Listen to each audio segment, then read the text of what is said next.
Hello friends, welcome back to my YouTube channel. आपण जो मागचा लेक्चर होतं त्याच्यात आपण बघितलं की जेव्हा पॉलिसीज थेरीज ऑफ प्लॅनिंग याच्यावरती एमसीक्यूज बघितले. कारण की 22 आणि 23 तारखेला आपण जो स्केड्यूल बनवलेला होता for the revision of MPSC ATP exam, तर आपण 22 आणि 23 तारखेला पॉलिसीज आणि थेरीज ऑफ प्लॅनिंग हे दोन्हीही रिवाइज केले होते आणि त्याचे एमसीक्यूज बघितले होते. ऍज पर माय प्रॉमिस मी तुम्हाला सांगितलेलं की 30 तारखेपर्यंत I will make a video on the MCQs of the MRNTP act. कारण की आपण 24 ते 31 पर्यंतच्या टाइम टेबलनुसार आपण पूर्णतः MRNTP ऍक्ट म्हणजे regional plan, development plan, town planning scheme, development charges, unauthorised construction या सगळ्या गोष्टींवर आपण रिव्हिजन 24 ते 31 करणार होतो. म्हणजे दिस इज द टाइम टेबल जो मी माझ्या वेनी दिलेला की जर का तुम्ही अशा प्रकारे रिवाइज कराल तर तुम्हाला ते हेल्पफुल होईल. हेन्स आज आपण जो व्हिडिओ घेणार आहे त्याच्यात एक 5-6 MRNTP ऍक्ट वरचे एमसीक्यू घेते मी. आता हे एमसीक्यूज तुम्हाला कसे हेल्पफुल होतील म्हणजे ज्या प्रकारे आता तुम्ही फॉर एक्झाम्पल आज 30 तारीख आहे आणि प्रॉपर तुमचं रिव्हिजन झाली असेलच, तर जेव्हा हे एमसीक्यूज आहेत ते एमसीक्यूज एकदा माझे उत्तर न सांगता तुम्ही एकदा अटेम्प्ट करून बघा आणि तुम्हाला ते जमतंय का ते बघा. आणि ते जमत असेल तर तुम्ही जी रिव्हिजन केलेली आहे ती प्रॉपर करेक्ट डिरेक्शननी जाते.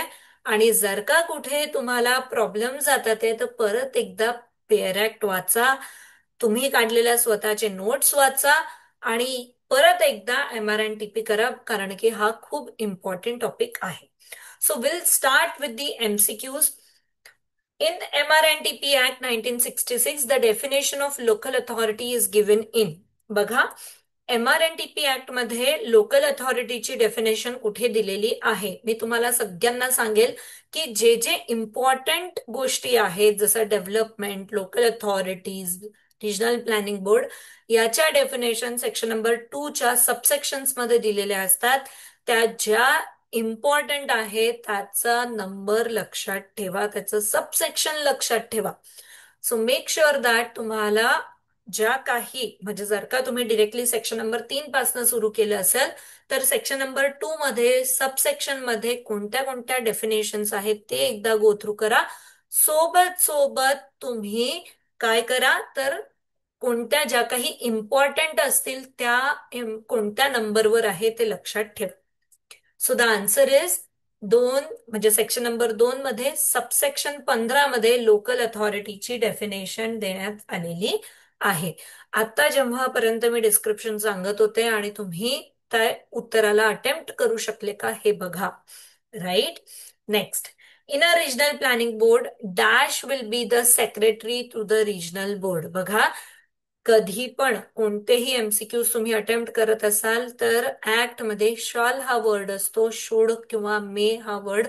खूप शुड तर नसतोच, मे हा वर्ड नसतो, कधी कधी असतं.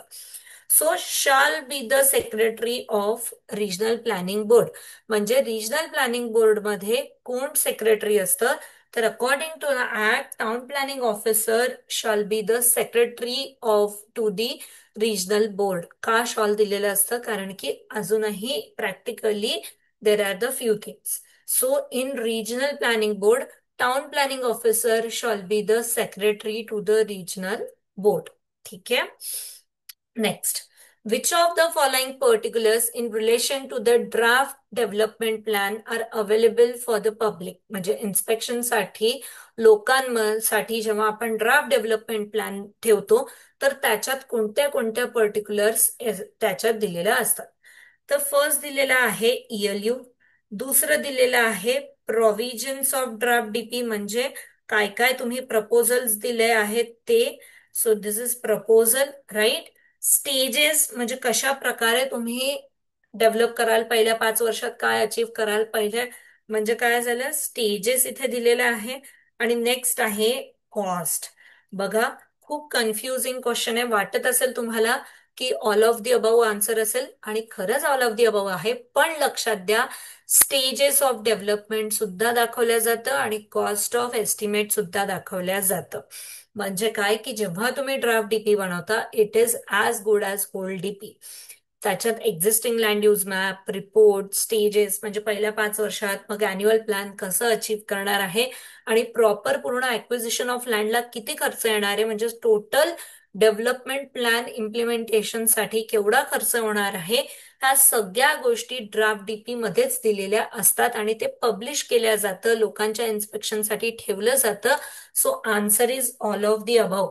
खूप लोकांना शेवटचे दोन म्हणजे ए आणि बीच वाटतं किंवा ए बी सी वाटतं, एस्टिमेट देत नाही, किंवा ए बी डी वाटतं की स्टेजेस ऑफ डेव्हलपमेंट नसतं. सो मेक शुअर दॅट की ड्राफ्ट डीपी मध्ये या सगळ्या गोष्टी असतात आणि हे तुम्ही सेक्शन मध्ये प्रॉपर रित्या वाचलेलं असावं.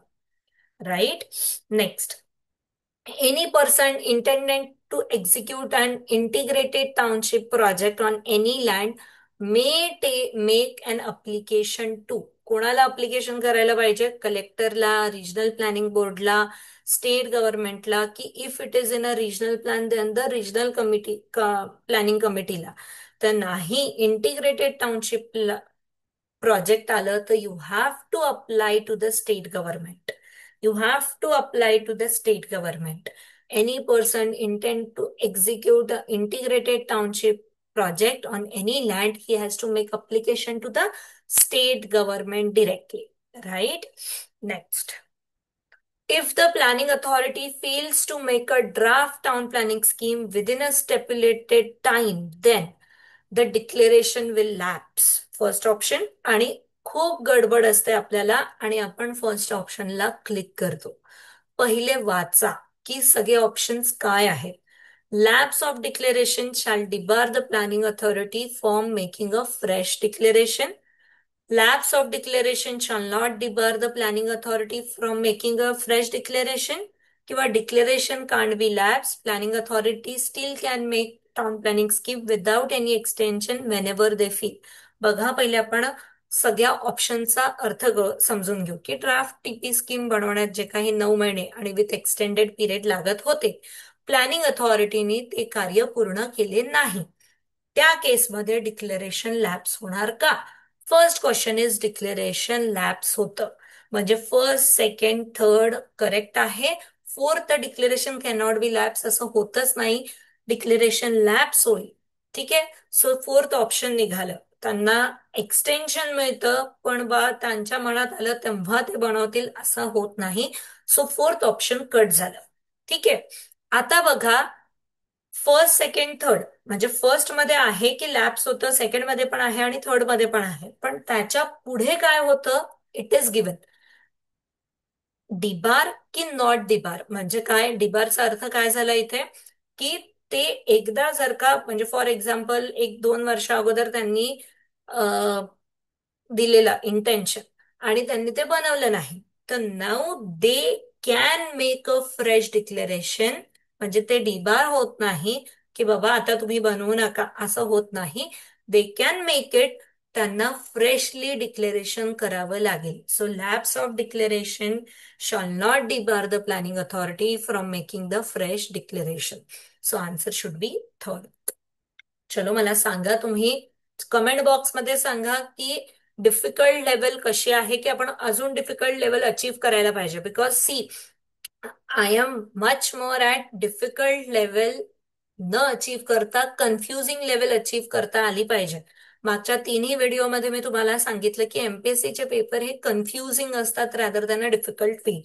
बघा, त्याचं एक खूप चांगलं example. Mr. Deshmukh owns a plot in a Mumbai where a building was constructed with a valid development permission granted. He had paid all the applicable development charges at that time. Now he wishes to redevelop the same property by demolishing the existing structure and constructing a new one. म्हणजे त्यांना ते demolish करायचं आहे आणि नवीन बनवायचं आहे. What development charges payable for the demolition of existing building alone if no construction permission is sought at that stage? बघा, प्रश्न एकदम चांगल्याने समजून घ्या की एका पर्सनला काय करायचं होतं. डेव्हलपमेंट परमिशन त्याची ग्रँट आहे, त्याच्यावर बिल्डिंग आहे, सगळ्या काही गोष्टी आहेत, पण आता त्या सगळ्या गोष्टी त्याला डिमॉलिश करून रिडेव्हलप करायचं आहे. तर डिमॉलेशनला केवढे चार्जेस अप्लिकेबल होतील. तर बघा, गडबडीत असं होतं की रिडेव्हलप करते, रेसिडेन्शियल आहे 2% घ्या, किंवा कन्फ्युजन होत असेल तर लोक 0.5% घेतात, किंवा असंही होतं की 2+2.5 असं करून 2.5. पण लक्ष द्या, प्रश्नात काय विचारलंय? What development charges will be applicable for demolition of existing building. Demolition साठी कोणत्याही प्रकारचे डेव्हलपमेंट चार्जेस पे करावे लागत नाही. That is for sure. Hence the answer is none of the above. कोणत्याही प्रकारमध्ये डिमॉलिशन साठी तुम्हाला डेव्हलपमेंट चार्जेस पे करावे लागत नाही. सो फर्स्ट, सेकंड आणि थर्ड ऑप्शन येणारच नाही.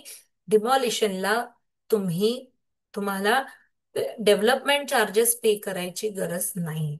So answer is none of the above. बघा, अशाच प्रकारचे एकदम सगळ्यांनी म्हणजे सुकेकर सर, सावजी सर आणि मी सगळ्यांनी मिळून आम्ही सुंदर टेस्ट सिरीज डिझाईन केलेली आहे. कन्फ्युजिंग लेवल अचीव करण्याची खूप प्रयत्न केलेला आहे. याच्या 23rd टॉपिक वाईज टेस्ट आहे, 2 फुल लेंथ मॉक आहेत. प्रॉपर तुम्हाला online test series, online test देता येतं.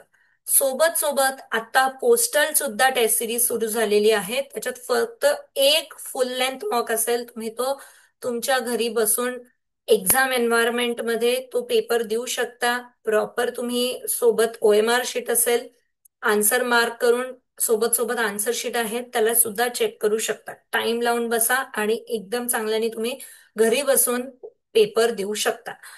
पोस्टल टेस्ट सिरीज मध्ये जो मॉक आहे आणि ही जी मॉक आहे, ह्या दोन्हीही पेपर वेगळे वेगळे आहेत. म्हणजे तुम्हाला 3 मॉक अप्रॉक्सिमेट आहेत, की 2 मॉक ऑनलाईन मध्ये अटेम्प्ट करू शकता आणि एक तिसरी मॉक तुम्ही पोस्टल मध्ये अटेम्प्ट करू शकता. आय होप तुम्हाला आता हे कळलं असेल की MRNTP आपलं कितपत झालेलं आहे. नेक्स्ट व्हिडिओ आपण नेक्स्ट जेव्हा तुमचं एक नेक्स्ट पॉइंट जेव्हा कव्हर होईल तेव्हा आपण परत अशाच प्रकारचे MCQs घेऊन येऊ. थँक्यू. Thanks a lot.